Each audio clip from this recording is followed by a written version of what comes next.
Yeah, the first reaction was excitement, and then that's kind of followed by doubt. Like, can I do this? Am I up for this?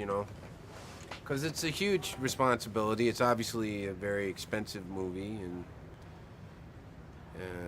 you're like, oh, maybe I'll just wind up getting fired or something. But then you got to get rid of that because I'm playing, a general, so he's not the kind of guy to doubt himself very much. So, and then you realize, at the end of the day, it's you're playing, like when you were a little boy, you're just using your imagination. So, you might as well have a good time.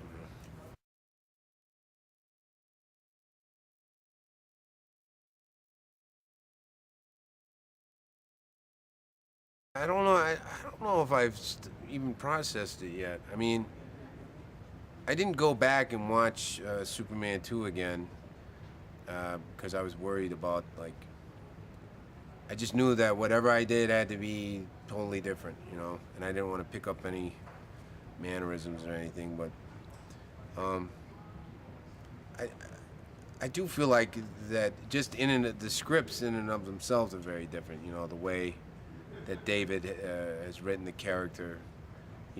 There's a lot of these lines. People are always like, are you going to say kneel before Zod or some of the other iconic lines? And they're very fun, but they don't really fit into the kind of Zod that David created in the script because he's not into just giving people a hard time for hard time's sake, or exercising his power over people just to be mean.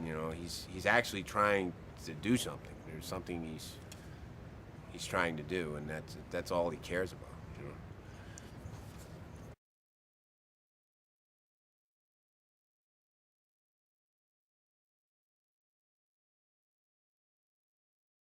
Yeah, it was a lot of work physically. I mean, we spent months preparing, just on the physical level. Doing conditioning and stunts training, learning the moves. Uh, but that was kind of fun, actually. I particularly like the boxing. I used to do sparring with this guy Justin. He was my partner, one of the stuntmen. He was my double, actually. He was the Zod stuntman, and he'd put on the pads and he'd get me doing combinations and stuff.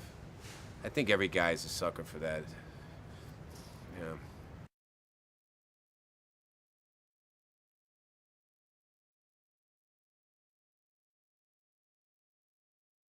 I had always known that Zach was very strong visually. Like, I was a huge fan of The Watchmen and Sucker Punch, and I knew that visually he was going to bring it. Um, but what I was really, I don't even want to say surprised by, but what I really admired was how much thought he brought to the characters. His direction was very kind of sensitive, and like he was always really trying to figure out what was going on with the character. It wasn't about the effect, or it wasn't like, bigger, louder, faster. He was really trying to figure out what was going on in each scene, um, at a very human level, which I think you can see in the final product.